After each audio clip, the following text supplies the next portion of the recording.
रूपा के ऑफिस में पांव रखते ही सबकी नजरें एक बारगी उसकी ओर उठ गईं और तुरंत सब फिर अपने अपने काम में व्यस्त हो गए। सबकी नजरों में छिपा कौतूहल दूर अपनी मेज पर बैठे मैंने देख लिया था। मेरे पास से निकलकर अपनी मेज तक जाते रूपा ने मेरे कंधे पर हल्के हाथ से दबाव देकर कहा, हेलो स्वीटी। उसकी इस शरारत पर मैं भी मुस्कुरा दी। रूपा में आया परिवर्तन मुझे भी दिखाई पड़ रहा था, पर मैं चाहती थी वह खुद ही खुले। मैं जानती थी वह अधिक दिनों तक अपना कोई भी सुख दुख मुझसे छिपा नहीं सकती। हमेशा बुझी बुझी और उदास रहने वाली रूपा को मैं वर्षों से जानती थी। उसे किसी ने हंसते चहकते शायद ही कभी देखा हो। हंसने, खुश रहने के लिए उसके पास था ही क्या। छोटी उम्र में माँ का साया उठ गया था। माँ के रहने का दुख शायद कभी भुलाया भी जा सकता था, पर जिस हालात में माँ मरी थी वह भुलाना बहुत ही मुश्किल था। शराबी बाप के अत्याचारों से माँ बेटी हमेशा पीड़ित रहती थीं। माँ स्कूल में पढ़ाती थीं और जो तनख्वाह मिलती उससे तो पिताजी की पूरे महीने की शराब भी मुश्किल से चलती थी। पैसे न मिलने पर रूपा के पिता रतनलाल घर का कोई भी सामान उठाकर बेच आते थे। जरा सा भी विरोध उन्हें आक्रामक बना देता। माँ बेटी को रुई की तरह धुन कर रख देते। धीरे धीरे रूपा की माँ भूख, तनाव और मारपीट सहते सहते एक दिन चुपचाप बिना चीखे चिल्लाए चल बसीं। उस वक्त रूपा 9वीं कक्षा में पढ़ती थी। बिना माँ की किशोर होती बेटी को एक दिन मौसी आकर उसको अपने साथ ले गईं। मौसी तो अच्छी थीं, पर उनके बच्चों को रूपा फूटी आंखों न भाए। मौसी के घर की पूरी जिम्मेदारी धीरे धीरे रूपा पर आ गई। किसी तरह वहीं रहकर रूपा ने ग्रेजुएशन किया। ग्रेजुएशन करते ही रतनलाल आ धमके और सबके विरोध के बावजूद रूपा को अपने साथ ले गए। इतने दिनों बाद उनकी ममता उमड़ने का कारण जल्दी ही रूपा की समझ में आ गया। उन्होंने उसके लिए एक नौकरी का प्रबंध कर रखा था। रूपा की नौकरी लगने के बाद कुछ दिनों तक तो रतनलाल थोड़े थोड़े करके शराब के लिए पैसे ऐंठते रहे, फिर धीरे धीरे उनकी मांग बढ़ती गई। पैसे न मिलने पर चीखते चिल्लाते और गालियां बकते थे। रूपा 2-3 साड़ियों को साफ सुथरा रखकर किसी तरह अपना काम चलाती। चेहरे पर मेघ छाए रहते। सारे सहयोगी उसकी जिंदगी से परिचित थे। सभी का व्यवहार उससे बहुत अच्छा था। लंच में चाय तक के लिए उसके पास पैसे न रहते। मैं कभी-कभार ही चाय नाश्ते के लिए उसे राजी कर पाती। पूछने पर वह अपनी परेशानियां मुझे बता भी देती थी। इधर करीब महीने भर से रूपा में एक खास परिवर्तन आया था, जो तुरंत सबकी नज़रों ने पकड़ लिया। 33 साल की नीरस जिंदगी में शायद पहली बार उसने ढंग से बाल संवारे थे। उदास होंठों पर एक मदहोश करने वाली मुस्कुराहट थी। आंखें भी जैसे छलकता जाम हों। मैंने सोचा शायद आजकल रूपा के पिता सुधर रहे हों। ये सब इसी कारण हो। करीब 1 माह पहले ही तो रूपा ने एक दिन बताया था कि कैसे चीखते चिल्लाते और गालियां बकते पिता को रवि भाई समझा बुझा कर बाहर ले गए थे। करीब 1 घंटे बाद पिताजी नशे में धुत खुशी खुशी लौटे थे और बिना शोर किए चुपचाप सो गए थे। रवि भाई उसके मौसेरे भाई के दोस्त हैं। पहले 1-2 बार मौसी के घर पर ही मुलाकात हुई थी। अब इसी शहर में बिजनेस कर रहे हैं। ऐसे ही रूपा ने बातचीत के दौरान बताया था कि अब पिताजी चीखते चिल्लाते नहीं, क्योंकि रवि भाई की दुकान पर बैठे रहते हैं। काफ़ी रात गए वहीं से पी कर आते हैं और चुपचाप सो जाते हैं। 2 महीने बाद अचानक एक दिन सुबह सुबह रूपा मेरे घर आ पहुंची। बहुत खुश नजर आ रही थी, जैसे जल्दी जल्दी बहुत कुछ बता देना चाहती हो, पर मुझे व्यस्त देख उसने जल्दी जल्दी मेरे काम में मेरा हाथ बटाना शुरू कर दिया।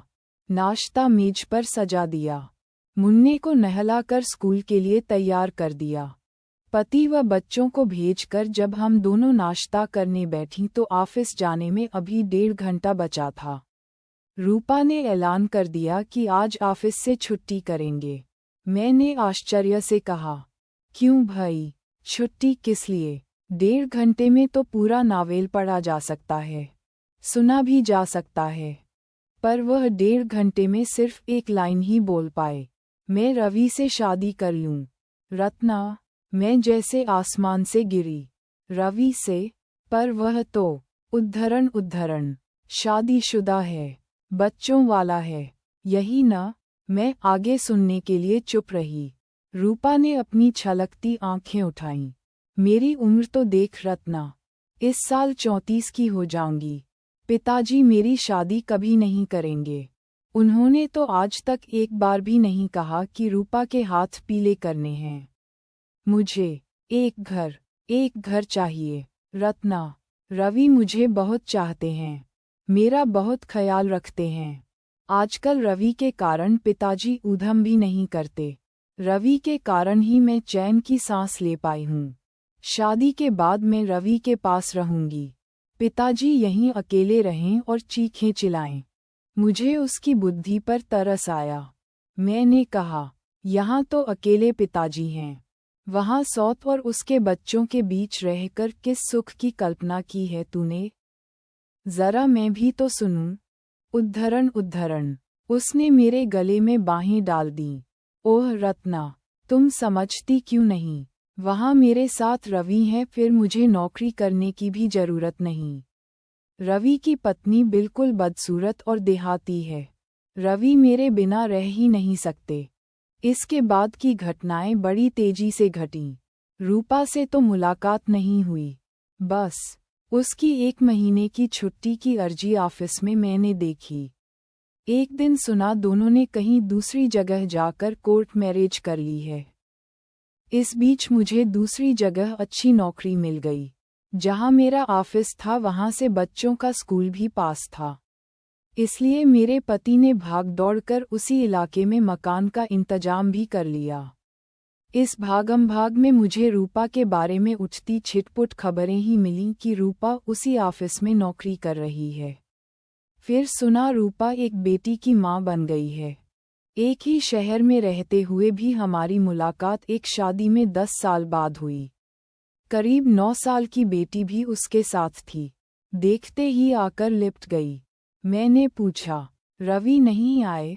उद्धरण ठंडा सा जवाब था रूपा का। उन्हें अपने काम से फुर्सत ही कहाँ है। रूपा का कुम्हलाया चेहरा ये कहते और बेजान हो गया। उसकी बेटी का उदास चेहरा भी झुक गया। मैंने पूछा, रूपा, तुम्हारे पिताजी आजकल कैसे हैं? उद्धरण वैसे ही जैसे थे, वह बोली। कहाँ रहते हैं? मैंने पूछा। कभी मेरे पास, कभी गांव में जमीन जायदाद बेचते हैं, पीते रहते हैं। शहर आते हैं तो मैं हूँ ही पैसे देने के लिए। महीने में 8-10 दिन यहीं मेरे पास रहते हैं। गांव में पिक्चर हॉल जो नहीं है, वहाँ बोर हो जाते हैं। पैसे देने से मना क्यों नहीं कर देती? मना करती हूँ तो ऐसी भद्दी और गंदी गालियाँ देते हैं कि सारा मोहल्ला सुनता है। मेरी बेटी डर कर रोती है, पढ़ लिख नहीं पाती। घर के बाकी लोग कुछ नहीं कहते, रवि कुछ नहीं कहते। उद्धरण बाकी कौन से लोग हैं? मैं तो अपने उसी घर में रहती हूँ।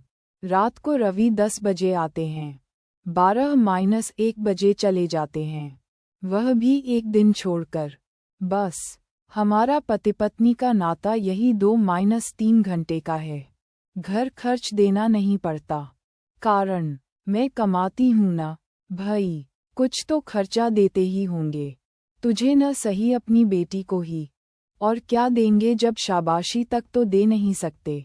नीलू साल फर्स्ट आती है, कभी टॉफी तक लाकर नहीं दी। नीलू का चेहरा और बुझ गया था, उसका सिर झुक गया।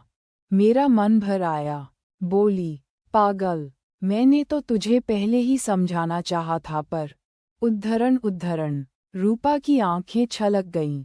क्या करती रत्ना? मुझ जैसी बेसहारा बेल के लिए तो ठूंठ का सहारा भी बड़ी बात थी। फिर वह तो उद्धरण इतने में हमारे पास 2-3 महिलाएं और आ बैठीं। मैंने बात बदल दी, भाई तेरी बेटी 9 साल की हो गई, अब तो एक बेटा हो जाना चाहिए था। फिर धीरे से कहा, एक बेटा हो जाए तो तुम दोनों का सहारा बने, और नीलू को भाई भी मिल जाए। अचानक नीलू हिचकियां लेकर रोने लगी। नहीं चाहिए मुझे भाई, नहीं चाहिए। मैं सहम गई। क्या हो गया नीलू बेटे? क्या बात है, मुझे बताओ। नीलू को मैंने गोद में समेट लिया। उसने हिचकियों के बीच जो कहा सुनकर मैं सन रह गई। मौसी, वह भी नाना और पापा की तरह माँ को तंग करेगा। वह भी लड़का है। मैं हैरान सी उसे गोद में समेटे बैठी उसके भविष्य के बारे में सोचती रह गई। इस नन्ही सी उम्र में उसने 2 ही पुरुष देखे, एक नाना और दूसरा पापा। दोनों ने उसके कोमल मन पर पुरुष मात्र के लिए एक खौफ और नफरत पैदा कर दी थी। हम चलने लगे तो रूपा भी चल दी। गेट के बाहर निकले तो रवि को एक महिला के साथ अंदर जाते देखा। समझते देर नहीं लगी कि यह उसकी पहली पत्नी है। सेठानियों जैसी गर्वीली चाल, कमर से लटकता चाबियों का गुच्छा और जेवरों से लदी उस अनपढ़ सांवली के चेहरे की चमक के सामने रूपा का गोरा रंग, सुंदर देह, खूबसूरत नाकनक्श, कुम्हलाया सा चेहरा फीका पड़ गया। एक के चेहरे पर पत्नी के अधिकारों की चमक थी तो दूसरी का चेहरा अपमान और अवहेलना से बुझा हुआ। मैं नहीं चाहती थी कि रूपा और नीलू की नज़र भी उन पर पड़े।